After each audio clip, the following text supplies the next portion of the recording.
In your film, Human Resource, it's set in the present day, but there's a very dystopian feel, almost like it's in the future that's being destroyed. What about Thai society made you decide on this atmosphere? To me, is the situation in the film could be present and in the future at the same time, because I don't know when it stops. It seems like it will be like this for next 10 years, yeah. And I think I really want to document the Thai society in the film realistically, because sometimes, you know, when other films, sometimes they have a office worker character, and it's just like it's just a character sometimes. They use the office as a setup for romantic comedy or comedy film or something like that to entertain the audience. But every time when I visit the office like this, I see some feeling that sometimes it's bleak, so sometimes it's lifeless sometimes. And I think I want to document this kind of atmosphere because it's quite realistic, because most of the Thai people, they work in office like this. But there's no film ever record this kind of atmosphere in the film before. So I think this is time that to record this era actually in the film. Yeah. Many more people are hoping to join the office, hoping that it's a better job and a better life for them, right? Yeah. We're going to come back to that.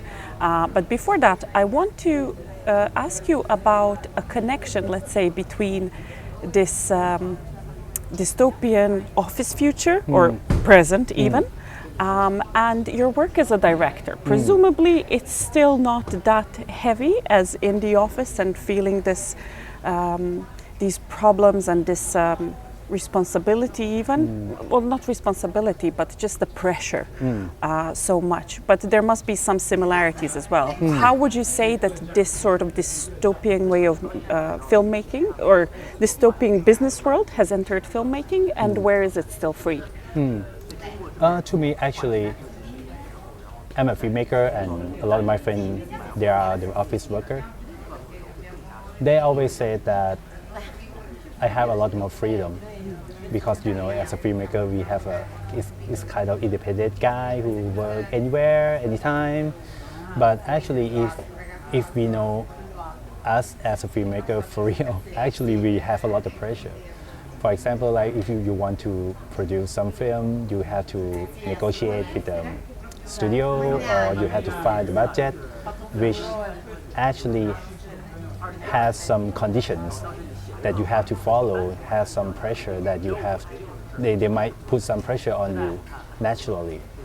And when you finish the film, you have to release it, and you have to meet the general audience of people who come for the cinema, and the box office may affect you in some way. That's our pressure also. And sometimes, you know, we can fight the system, you know, because the film is kind of, actually it's one of business, you know, it's, you know, you can show business. Yes, show business. It's not only show, but it's business. So you have to negotiate, you have to compromise, but with something that sometimes you don't want to compromise. So actually we are the same. And sometimes we share the same bad feeling as a worker. I am worker for film business. They are worker for corporate. We are the same. So I think I understand them a lot, even we have a different job. And I want to convey this kind of feeling in this film also, because when I have to do some research with HR manager and a lot of office worker, I will see some similarity with, so we can share. Sometimes we share the same feeling each other. Absolutely. Yeah. It's just the perception that is just different. The perception. Yeah. What were some artistic choices that you made to create this dystopian atmosphere of human resource? It's almost as if you pulled the curtain down from this colorful world that we're in and showed what's behind. Because I think the film is kind of feeling inside the character. So when you worry or you have anxiety, sometimes the same colorful place sometimes is bleaker and it became gray.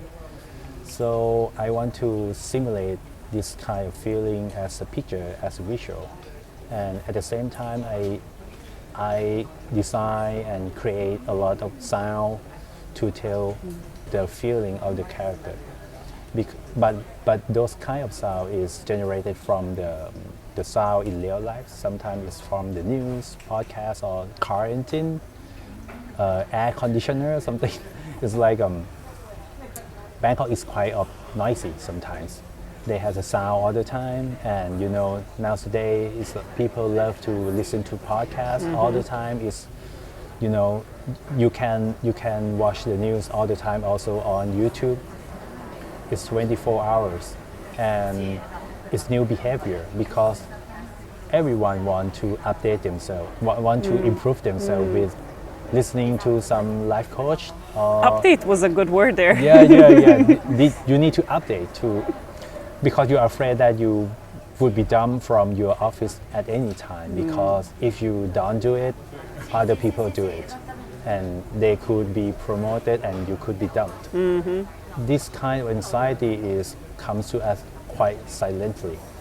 It's not obvious, but it's in our mind. It's like high in some corner of our brain that don't forget to update yourself, don't forget to improve yourself. Somebody think it's a good thing that you can improve yourself, but for many people, when you have to improve yourself all the time, it's tiring. Of course. I don't know where is the end. It's like you have to keep improving your life all the time. And when you're tired, sometimes you think about it. Why do I have to do this? So you start to have a question about the birth itself. Why I am here? Sometimes there's a better place in somewhere, some other countries, but you don't know how to get there. Or you try. Sometimes you try to get there. You have to use a lot of energy for your whole life to get there. And when you get there, you have no energy at all. Yes, exactly. So it's like, I think this kind of feeling is very contemporary, especially for... That you are never enough. Chai, yes. And especially for social media era, you see a lot of possibility in this world. Actually, in the first step, it's very good. Oh, we can do this, we can do that. But later you found out that you can't do that. It needs a lot of resource. It needs a lot of, budget or some, background to be like that. And now you feel sad because there is, but you can't get that. So that's our era. Yeah. Yeah. Interesting point you made was also the title of your movie, Human Resource. And its original meaning is actually somebody who will help you either get hired or have a good life within the company. But then also resource is a very nullifying word. It erases you as a human and you are just a resource. And what I found really interesting in the movie, and of course this is part of our lives, where you are expected, like you said, to update, to improve, to go above and beyond at your work, to keep your job. And this job isn't even keeping you safe, that you have a house, maybe health insurance, and a lot of aspects of life where you are still worried, and doing more than your best isn't enough.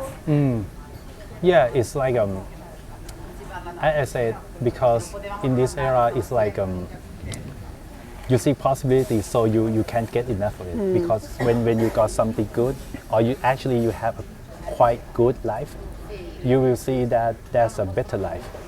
Or when you have some money to send your kids to the school, but when you see other kids go to international school, and you will see, oh, that's very good environment. When you come back to your kids' school, it's like it's not good school. So it's like it's kind of tiring feeling actually. Absolutely. But you know, but sometimes you can refuse that because everyone wants something good and better, especially for your children. It's never enough. Yes. You need to find something better and better and for their life. Yeah.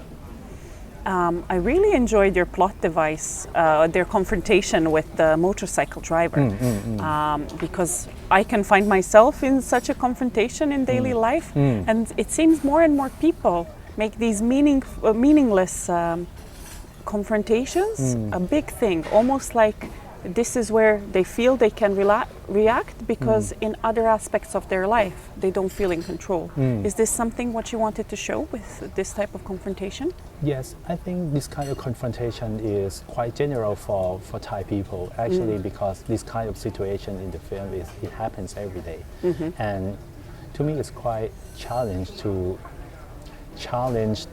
us people in aspect of thought and in aspect of life itself. I mean, for daily life, how you dealing with this kind of people, and you know sometimes you want to stay for the right thing, but the staying for the right thing has consequence also, and you come back to yourself and to think about if I should to fight with them or something. Yeah, so I think it's a good example for them, like for confrontation for the Thai people also. I'm not sure that this happened to the another place because I think it does. Oh, yeah, exactly. Yes. And but it's like actually it's not about the fighting with the motorcycle. As you said, this kind of feeling can happen at anywhere. Like when you confront with something that is not correct, it's wrong thing. How do you deal with that? Is worth taking risk to do that or something? If you still have a condition, if you still have duty or some other burden in your life that you have to go back to your home and do that. Yes, and there might be even bigger problems back home or at work, Yes. but you're focusing on this Yes. almost meaningless thing. Why Yeah. not let him go through? Yes, but but if you don't fight with them, sometimes you feel you surrender to this kind of stuff. You will feel bad to yourself Yeah. either, and this kind of thought sometimes affects the character who gonna have a baby. That sometimes I say if the character has a baby and they confront this kind of situation in the future, I'm not sure that what the main character will do to show to your kids. You know, if the main character they just give up, the kid will learn that when something bad happens, we need to give up because we can't do anything. Yes. But if you fight with them, sometimes the consequence is harder. It's like it's not worth to doing it. But the consequence is actually the most chilling aspect of the film. I found the moment when the husband comes back to the car and says, you don't have to be afraid anymore. To me, it was even scarier because Yes. now she brings this threat that she didn't expect back home. Yes. To me, for the husband character, somebody think, oh, he's a bad guy now. But to me, it's like, to me, it's sad because husband, they want to be a good husband. When he has to fight with something that outlaw, you know, with that kind of motorcycle, he tried to find a way to deal with it. Yeah. But the way he used is like he has some connection with some politician to manage this stuff. It's bad, but you know, for It's human. his reaction is quite human. Yes. You know, sometimes we have somebody needs some connection to make them safe.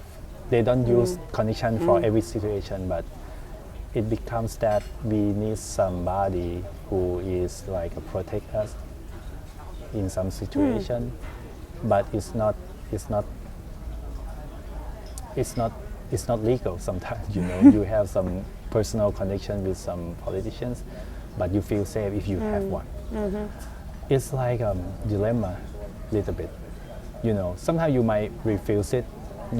You might say you don't want to have a people like that as a friend. You don't want any that connection. But sometimes you have some connection with some big person without awareness. Yes, yeah. You naturally know someone who is, so for example, like who is a big politician, but they are good with you. Yeah. You have no problem with them. Finally, you became friends with them. And when you have some trouble, really trouble that you... Who are you going to call? Your and friend. at another, you know, yes, and you sometimes you don't want to do that, but when you in that situation, you call them. So it's kind of dilemma for the character, and I think for many people. Yeah. Well, we've talked, I think, enough about the bad stuff in life. What are some things you're hopeful about? What are something? Things that you are hopeful about, that give you hope and happiness in the world? Oh, tough question. Because I don't know, I'm happy every day, but I'm not sure that that's a real happiness. I'm not sure that there's a real happiness. I mean, because you know, as same with the film. Sometimes I just like one of my inspiration for this film is 2 years ago I lost my father, my daddy, and the image that I always remember from his funeral is his ashes. Like a film, there's a one shot, there's ashes, and that kind of picture is really has a big impact on me. It's kind of said that like life is like that. Life is ashes. There's nothing important. To me, it's not sad. It's like it's good understanding that okay, life is like this. So after that, my meaning of happiness is quite changed. I don't expect much for something good will happen in the future or something. I just want my life peaceful for every day, because I could die at any time. And what I need, what I can do is just be happy in every day. For example, like I came here to the festival talking to you. I think it's very good feeling, and I think it's like that's enough for me. This is happy, because you don't know what happened tomorrow. I don't care much. I believe that if I happy today, It's enough. it's enough, and it could lead something good to me in the future or tomorrow. But if not, it's okay, because today I'm happy now. Yeah. All right, finally, tell me just about your experience at Venice. How was it at your film premiere? What were some emotions and impressions? Okay, this is my second time for coming here, because the first time is like 12 years ago for Biennale College Cinema. First edition. Yeah. And it's like this time it's like a revisit the hometown again. And yesterday is a premiere.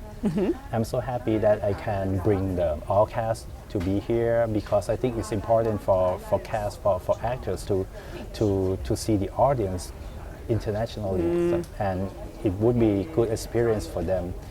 And last night after the screening, we got 3 minutes standing ovation that I never get this before. So oh, okay, this is kind of new feeling I never experienced before. So okay, this is new to me, and I'm so happy, and I hope everyone, I mean, actor, actress, and the team that we come together here would be happy with last night's experience. Yeah. Excellent. Well, enjoy the rest of your time, and thank you so much Thank for you your so time. much. Thank you so much.